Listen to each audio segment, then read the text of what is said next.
Tape www.suividécole-au-sénégal.com. À école au Sénégal, c'est facile, tu n'as qu'à te connecter. Tape école au Sénégal, les leçons sont beaucoup plus détaillées. Voilà la question A ainsi traitée. Donc on va faire la question B où on demande de calculer l'intégrale de 1 à E de ln de x le tout au carré sur x dx.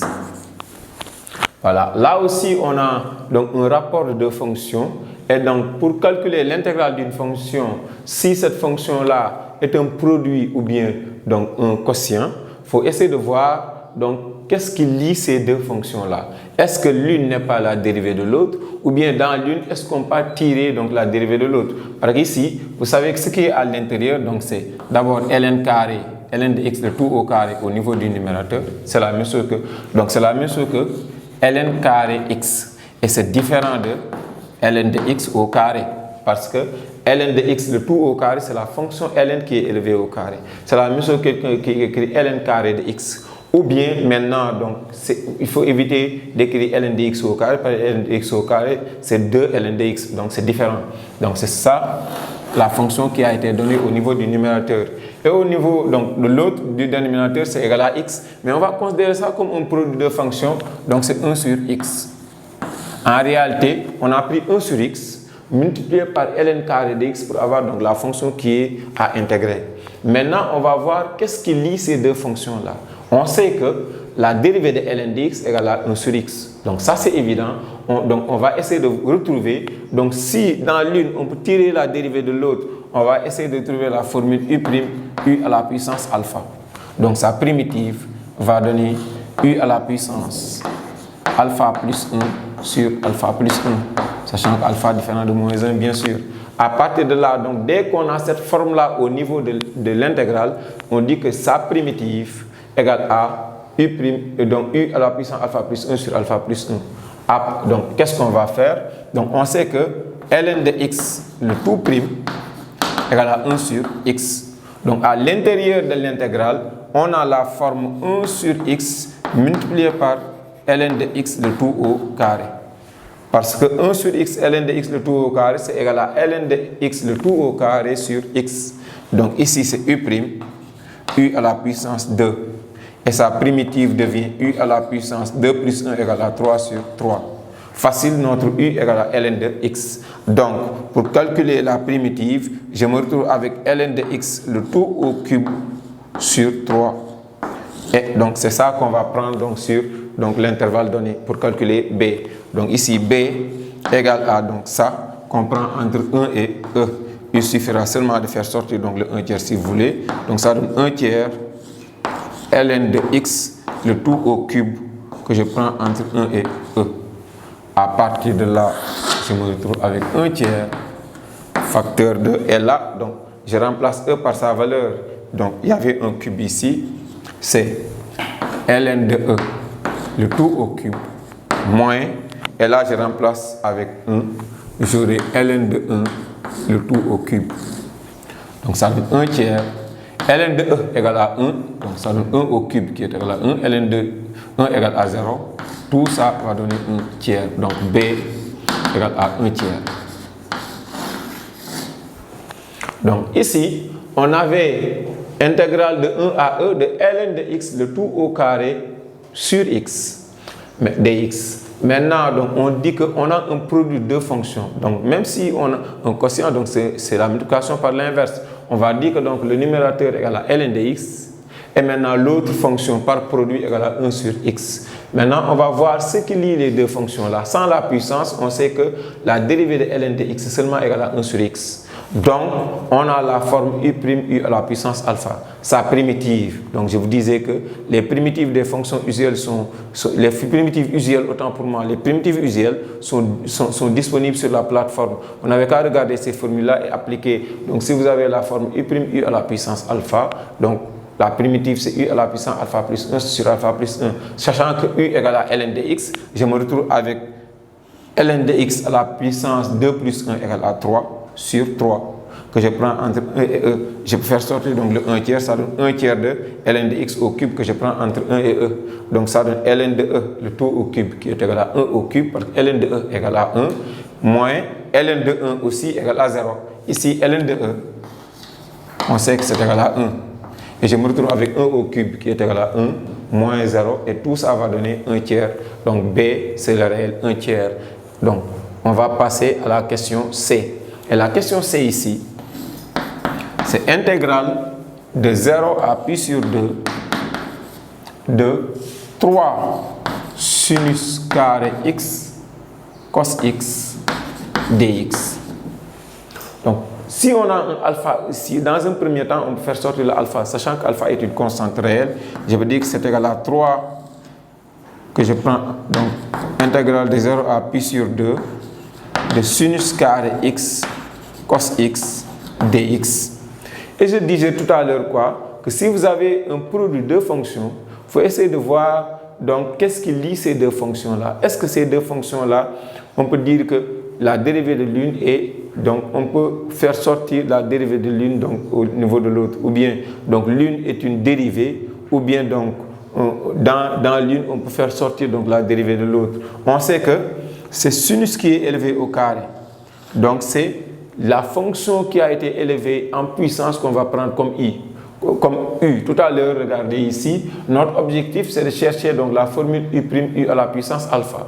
Donc c'est la formule, au niveau de l'énoncé, c'est la fonction qui est élevée en puissance qu'on va prendre comme u, comme ici, ln est élevée en puissance 2.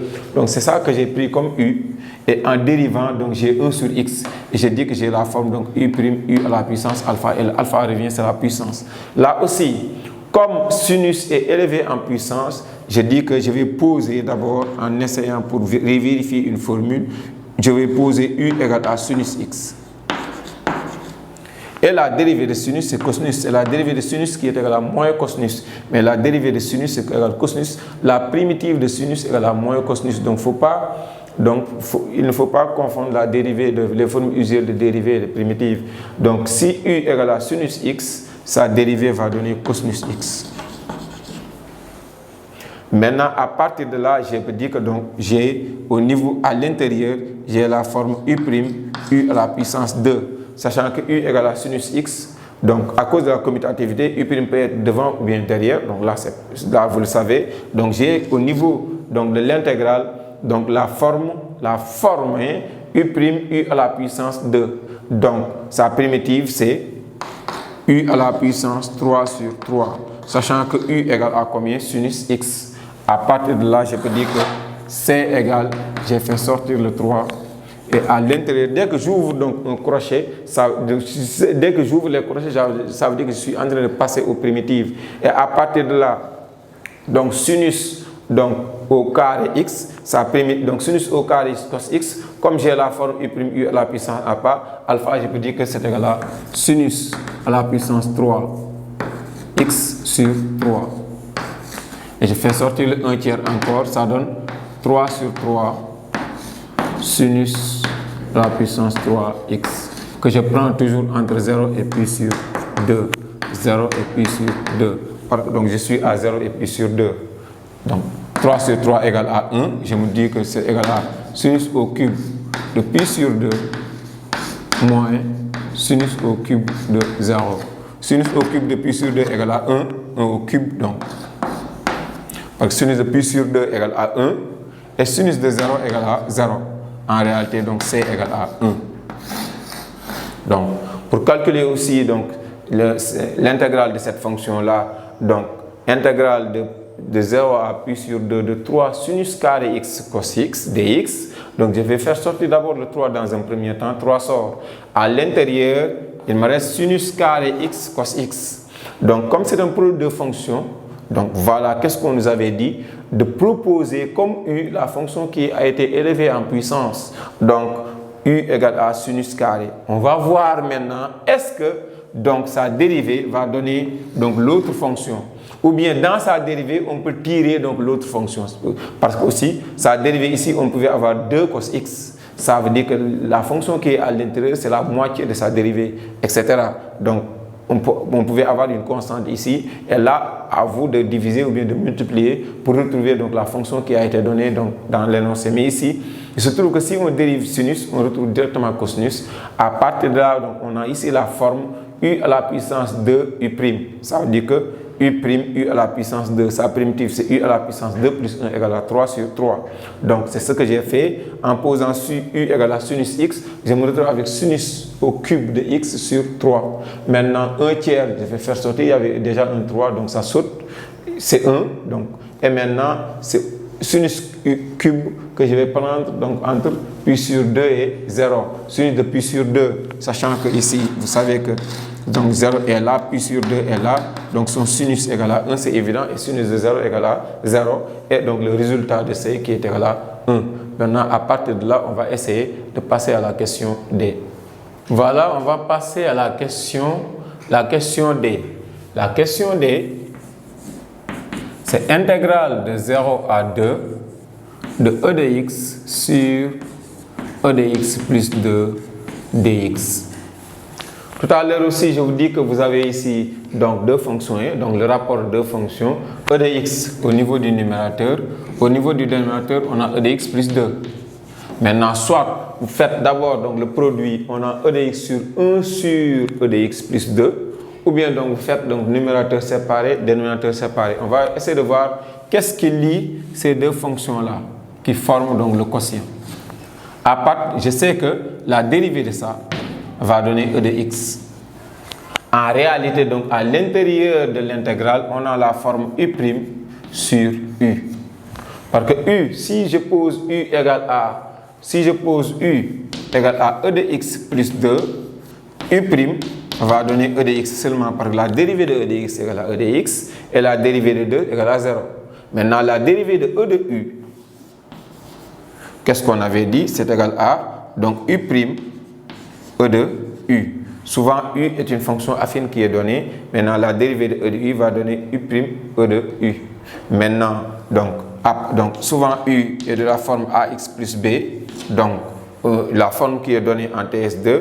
Donc, on a u', e de u' égale à, donc e de u, sa dérivée, c'est égal à u' e de u. À partir de là, qu'est-ce que vous allez faire? Maintenant, vous avez e de x. Sachant que u égale à x, sa dérivée égale à 1. C'est pourquoi donc la dérivée de e de x reste e de x. Mais la dérivée de moins e de x, donc c'est moins x qu'on va dériver, qui est égal à moins 1 e de moins x. Donc il faut faire très attention au niveau maintenant donc, des dérivés. Donc ça prime qui est égal à ça. Maintenant la dérivée de e de x, c'est e de x, mais la dérivée de e de moins x, c'est pas toujours e de moins x. Donc c'est, vous appliquez cette formule-là, u', donc e de u. Voilà, donc là c'était seulement une parenthèse, mais je suis là. Donc si je pose u égale à e de x plus 2, u' égale à e de x. À l'intérieur de l'intégrale, j'ai la forme u' sur u, et sa primitive est que c'est ln de valeur absolue de u. Donc ici, pour calculer d, donc je prends donc ln de valeur absolue de e de x plus 2, que je prends entre 0 et 2. À partir de là, qu'est-ce que je fais? Donc, ln de valeur absolue de e de x plus 2, e de x est positif, quel que soit x, 2 est positif, la somme sera positive. Je peux dire que donc d, je prends donc ln de e de x plus 2, que je prends entre 0 et 2. Donc, je calcule, j'aurai ln de e de 2 plus 2 moins ln de e de 0 plus 2. Pourquoi? Parce que ici, donc, c'est x que j'ai remplacé par 2.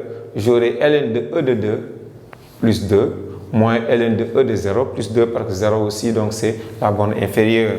Je me retrouve avec ln de e de 2 plus 2 moins ln de e de 0 égale à 1. Ln de 3. Tout ça donc, va donner donc, le résultat de D. Donc ln de A moins ln de B, c'est ln de A sur B. Ou bien je peux laisser comme ça, ln de E au carré. Donc là aussi, je peux l'écrire sous la forme ln de E au carré plus 2 de tout sur 3. Donc c'est la même chose.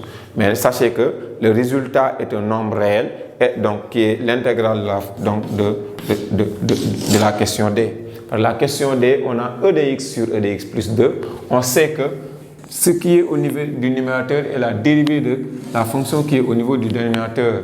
Donc j'ai la forme U' sur U, sa primitive, donc ça va donner ln de valeur absolue de U. Dès que donc les crochets signifient que je suis en train de passer donc à la primitive. À partir de là, donc D va être, donc c'est la fonction ln de valeur absolue de U que je prends entre 0 et 2, U égale à E de x plus 2. Il suffira seulement de remplacer donc de x par 2 et x par 0, donc en faisant une différence, j'aurai ln de E au carré plus 2, là je ne peux rien faire, je ne peux pas continuer le calcul, m moins ln de E de 0 égale à 1, le tout va donner 3, en réalité D égale à ln de E au carré plus 2, moins plus loin ln de 3. Maintenant donc on va passer à la question E et la question F.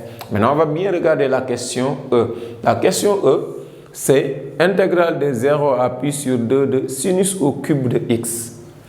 La question F, c'est intégrale de 0 à pi sur 2 de cosinus au carré x. Donc une fonction cosinus et une fonction sinus, souvent c'est traité de la même manière, donc avec la technique de calcul intégral. Mais ici, la différence c'est que pour donc le sinus, la puissance est paire. Pour le cosinus, la puissance est impaire. Maintenant, on va essayer de voir comment aborder ces deux questions-là pour déterminer pour chacune donc, son intégrale. Voilà.